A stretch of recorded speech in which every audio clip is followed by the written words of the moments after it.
Kalian, Tuhan telah menegaskan dengan tegas tentang kebahagiaan ini bergantung kepada keimanan kita yang terselah dalam berbagai-bagai tingkah laku hidup kita.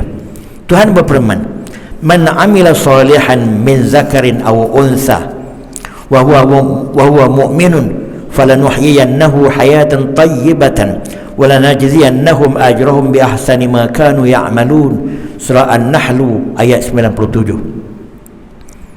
Sesiapa yang buat baik, buat amal saleh, sama ada laki-laki atau perempuan, mana buat baik, dan dia beriman, dia syarat. Buat baik saja aku tak beriman, Tuhan kata amal tu tak dinilai, jadi terbang habis saja. Di dunia okey, di akhirat tak nilai satu duit. Jadi mesti asasnya beriman, dia buat baik yang dipandu oleh iman. Falanuhyiyannahu, pasti kami memberikannya kehidupan yang bahagia di dunia, hayatan tayyibatan.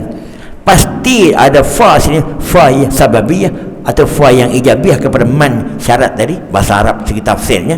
Maka pasti kami akan memberikannya kebahagiaan hidup di dunia, hayatan tayyibatan.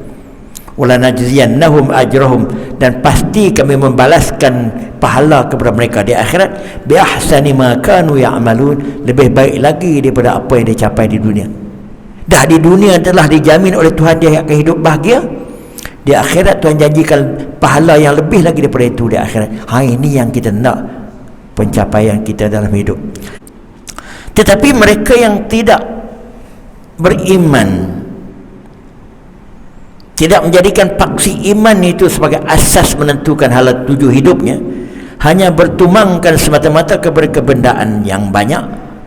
Firman Allah, Tuhan sebut nak beritahu ni, fa imma ya'tiyannakum minni hudan faman ittaba'a hudaya fala yadhillu wa la yashqa wa man a'rada an zikri fa inna lahu ma'ishatan danka wa nahsyuruhu yaumal qiyamati a'ma. Surah Taha ayat 123-124.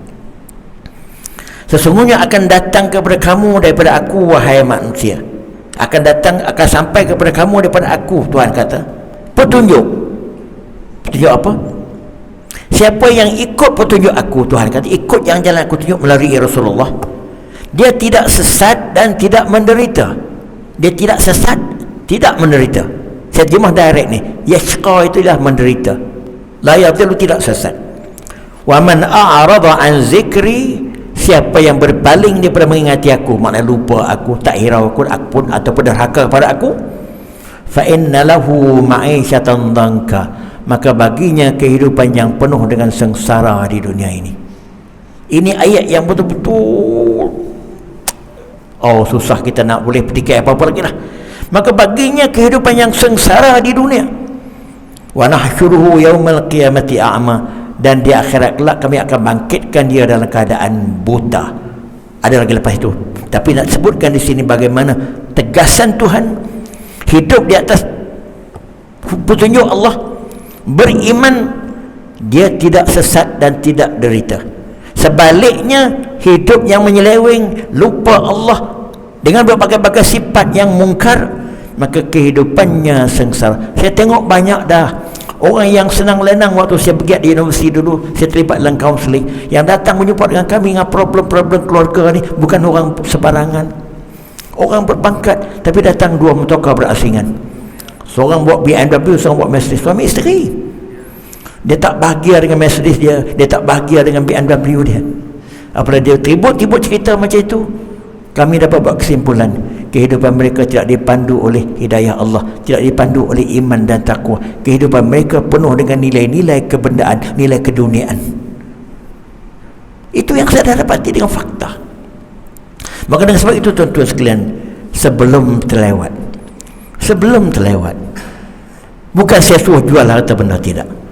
Pastikan kita tidak menjadi sengsara dengan kerana kebendaan kita. Kita tidak terderita dengan kerana anak-anak kita. Kita tidak terderita dengan akaun-akaun kita. Pastikan kita nak bahagia dengan anak-anak kita. Kita nak bahagia dengan kebendaan kita. Kita nak bahagia dengan akaun-akaun kita. Caranya mesti berteraskan iman dan takwa kita di dalam handling benda ini semua, di dalam kita nak menguruskan benda ini semua. Sebab benda itu semua akan memberi kesan kepada kita. Kalau tuan-tuan tak tengok lah, tuan-tuan tak percaya lah, orang-orang yang aktif waktu dia umur 40-an 50-an tu, kerana sibuk kehidupannya penuh dengan kejap-kejap meeting, kejap-kejap itu, darahnya naik. Dia kata lepas-lepas dia pencen release segala-galanya, normal darahnya, dia kata. Banyak cerita macam ni, bukan saya buat cerita ni.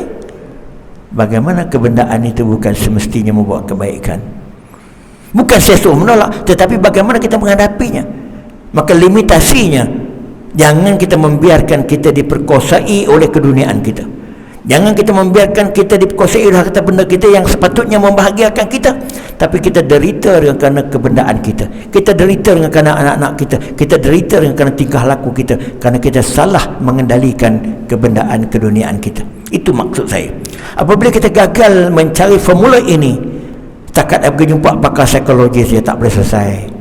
Jadi akhir-akhirnya bagi orang yang tak beriman, cara dia nak hilang tensionnya minum arak.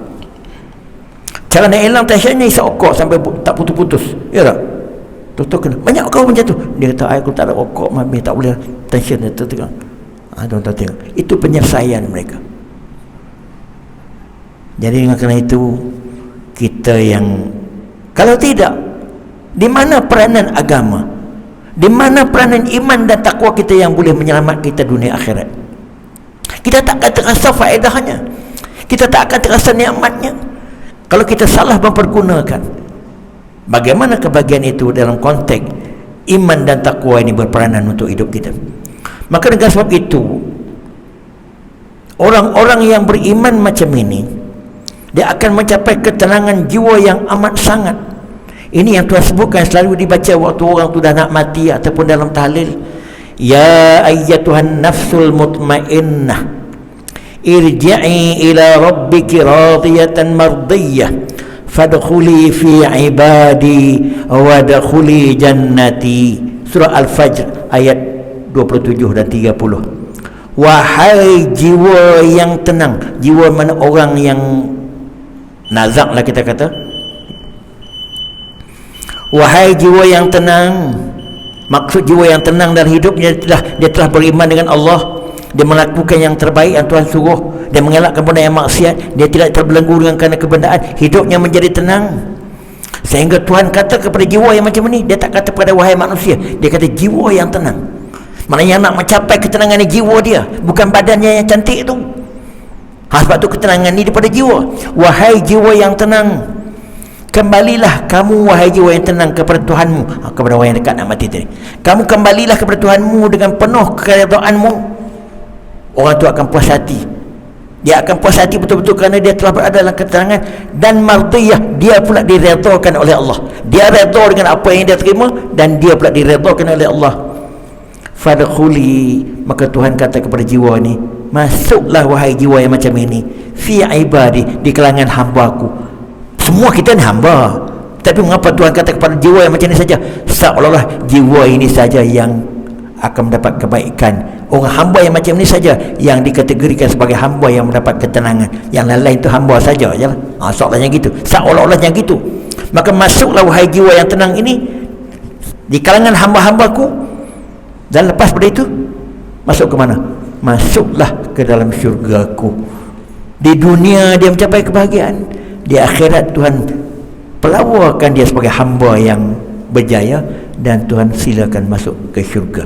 Allah lah yang menurunkan ketenangan, sakinatul qulub dengan itmanul qulub, lebih kurang maknanya, kepada jiwa-jiwa orang yang betul-betul beriman seperti saya sebut tadi, supaya mereka saling menambah keimanan mereka itu dengan keimanan orang lain, keyakinan dalam menghadapi semuanya dia beryakin, dia berjaya.